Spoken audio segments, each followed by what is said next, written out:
এভাবে তোমরা একবার বাঁধাকপির ঘন্ট বানিয়ে দেখো, খেতে ভীষণই ভালো লাগে। আর এটা ভাত, রুটি, লুচি, পরোটা, মুড়ি সব কিছুর সাথে খুবই ভালো লাগে। তো চলো বন্ধুরা, আজকের বাঁধাকপির ঘন্ট রেসিপিটা তোমরা সম্পূর্ণ দেখতে থাকো। ভালো লাগলে অবশ্যই লাইক কমেন্ট করে দিও। দেখো বন্ধুরা, বাঁধাকপিটাকে আমি এভাবে কেটে নিয়েছি। আর কি কেটে নিয়েছি চলো দেখিয়ে দিই। দেখো এখানে কয়েকটা আলু কেটে নিয়েছি, চেরা কাঁচা লঙ্কা, আর একটু মটরশুঁটি, আর কয়েকটা শিম আর টমেটো। তো সবার প্রথমে কড়াই বসিয়ে দিয়েছি, কড়াই গরম হয়ে গেছে। এবার কড়াই দিয়ে দিলাম সর্ষের তেল, তোমরা চাইলে সাদা তেলেও করতে পারো। তো দেখো তেলটা আমার প্রায় গরম হয়ে গেছে। এবারে প্রথমে আমি শিমগুলোকে ভেজে নেব। তো তোমরা শিম দিয়ে যদি বাঁধাকপি এভাবে না করে থাকো, অবশ্যই একবার এভাবে করে দেখো, খেতে ভীষণই ভালো হয়। আর কারা কারা শিম পছন্দ করো আমাকে অবশ্যই কমেন্ট করে জানিও। দেখো এবার পরিমাণ মতো লবণ দিয়ে দিলাম। শিমটাকে আমি একটু ভাজা ভাজা হয়ে গেলে তুলে নেব। তো চলো বন্ধুরা, সম্পূর্ণ ভিডিওটি দেখার অনুরোধ রইল, আর অবশ্যই একটা করে লাইক করে দিও।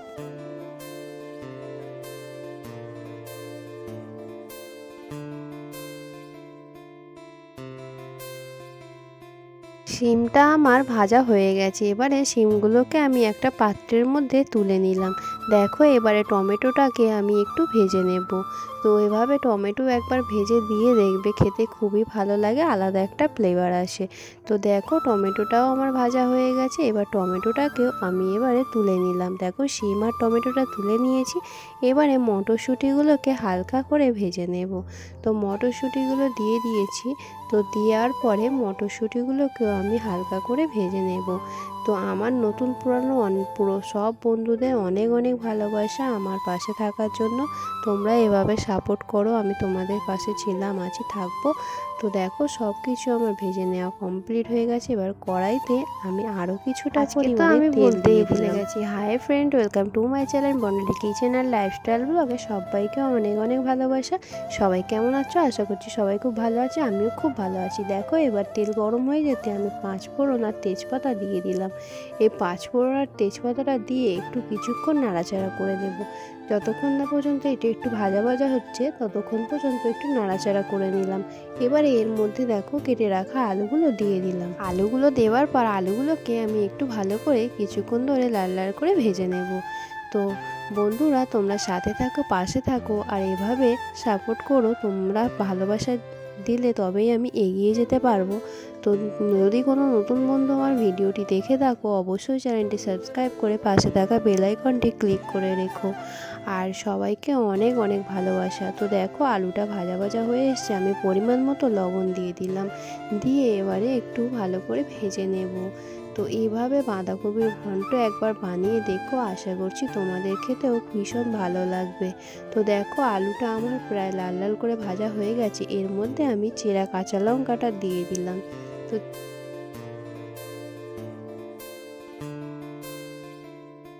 তো দেখো বন্ধুরা, আমি এবারে এর মধ্যে বাঁধাকপিটা দিয়ে দিচ্ছি।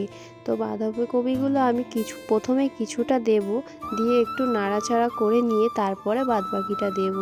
তো দেখো প্রথমে আমি কিছুটা দিলাম, দিয়ে একটু নাড়িয়ে নেব।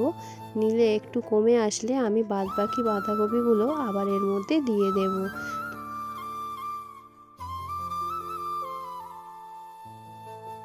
দেখো সব বাঁধাকপিগুলো দেওয়া হয়ে গেছে। এবার একটা ঢাকনার সাহায্যে আমি ঢাকা দিয়ে দেবো, যাতে একটু কমে আসে। তো কিছুক্ষণ পর আমি ঢাকাটা খুলে নেব। দেখো আমি ঢাকাটা খুলে নিচ্ছি। আর দেখো অনেকটাই প্রায় কমে এসেছে। এবারে আমি কিছুক্ষণ ধরে এটাকে একটু ভালো করে ভেজে নেব। তো যেহেতু আমি ক্যামেরাটা নিজেই করছিলাম, আর এক হাতে ফোন আর এক হাতে খুন্তি থাকলে সবাই জানো একটু অসুবিধা হয়, তাই ক্যামেরাটা নড়ে গিয়েছে, তোমরা কেউ কিছু মনে করো না। তো দেখো এবার আমি অল্প পরিমাণ লবণ দিয়ে দিলাম। যেহেতু আমার সব কিছু ভাজার সময় লবণ দেওয়া ছিল, তাই আমি লবণটা একটু কমই দিলাম। চলো বন্ধুরা, তোমরা সম্পূর্ণ ভিডিওটি দেখো, কেউ স্কিপ করো না। আমি কিভাবে করছি তোমরা দেখো, আর যদি এভাবে না বানিয়ে থাকো অবশ্যই এভাবে একবার ট্রাই করো, দেখবে খেতে ভালো লাগবে। দেখো আমি এখানে দেখে নিচ্ছি আলুটা সিদ্ধ হয়েছে কিনা। আর দেখো এর মধ্যে আমি মটরশুঁটিগুলো দিয়ে দিলাম। তো তো দিয়ে এইগুলোকে খুব ভালো করে মিশিয়ে নেব। আগে থেকে দিলাম যাতে ভালোভাবে সিদ্ধ হয়।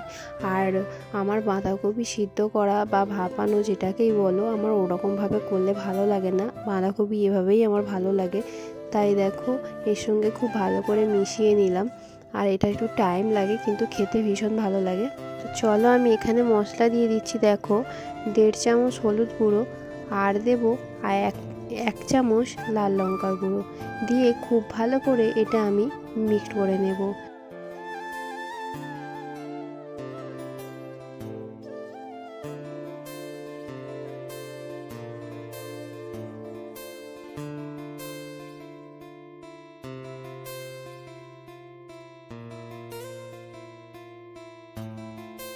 দেখো মশলাটা আমার ভালোভাবে মেশানো হয়ে গেছে। এবারে আমি কিছুক্ষণ ধরে একটু কষিয়ে নেব।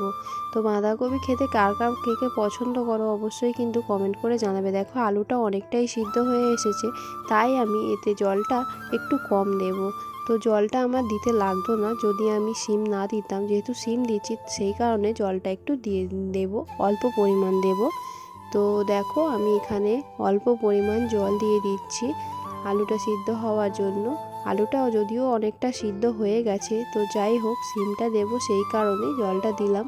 তো দেখো একেবারে খুবই অল্প জল দিয়েছি, দেখো দেখেই বুঝতে পারবে কতটা জল দিয়েছি। তো এবারে এর মধ্যে আমি যে শিম আর টমেটোটা ভাজা ছিল, তো আমি একে একে এর মধ্যে শিম আর টমেটোটা দিয়ে দেব। শিম টমেটোটা দেওয়ার পর আমি এবার একটু ঢাকা দিয়ে দেব যাতে সবগুলো খুব ভালোভাবে সিদ্ধ হয়ে যায়। তো দেখো আমি এবার একটু ঢাকা দিয়ে দিলাম। তো কিছুক্ষণ পরে এবার আমি ঢাকাটা খুলে দেখে নিচ্ছি যে সব কিছু সিদ্ধ হয়েছে কিনা। এবারে দেখো আমি এবার খুব ভালো করে মিশিয়ে নেব, আর টমেটোগুলোকেও আমি এবার একটু ঘেঁটে দেব। তো আমার আলুটা প্রায় সিদ্ধ হয়েই গেছে, আর জলটা একটু কমে আসলে আমার এটাও রেডি হয়ে যাবে। তো দেখো আলুটা সিদ্ধ হয়ে গেছে, আর এই টমেটোটাকে আমি এভাবে ঘেঁটে দেব। আজকের এই বাঁধাকপির ঘন্ট রেসিপিটি যদি তোমাদের ভালো লেগে থাকে তাহলে অবশ্যই লাইক কমেন্ট করে জানিও। এবারে দেখো জলটা পুরোপুরি শুকিয়ে গেছে। তো এবারে আমি এর মধ্যে ভাজা মশলা দিয়ে দেব। তো দেখো আমি এর মধ্যে ভাজা মশলা দিয়ে দিলাম। দেওয়ার পর খুব ভালো করে এটাকে মিক্স করে নেব। আর রেসিপিটা আমাদের রেডি হয়ে গেল। আর এটা যেহেতু এখন শীতের নতুন বাঁধাকপি, তো এর মধ্যে আমি চিনি অ্যাড করলাম না। এটা অফ সিজনের হলে আমি এর মধ্যে চিনি দিতাম। তো দেখো এটা এমনিতেই এখনের বাঁধাকপি একটু মিষ্টি ভাব, তো এতে মিষ্টি দিতে লাগে না। তো রেডি হয়ে গেছে আমার বাঁধাকপির ঘন্ট। তো কেমন লাগলো অবশ্যই তোমরা কমেন্টের মাধ্যমে জানাবে। নতুন কোনো বন্ধু ভিডিওটি দেখে থাকলে অবশ্যই আমাকে কমেন্ট করে জানিও, আর চ্যানেলটি সাবস্ক্রাইব করে পাশে থেকো। সবাই ভালো থেকো, সুস্থ থেকো। আবারও দেখাবো অন্য কোনো ভিডিও। টাটা।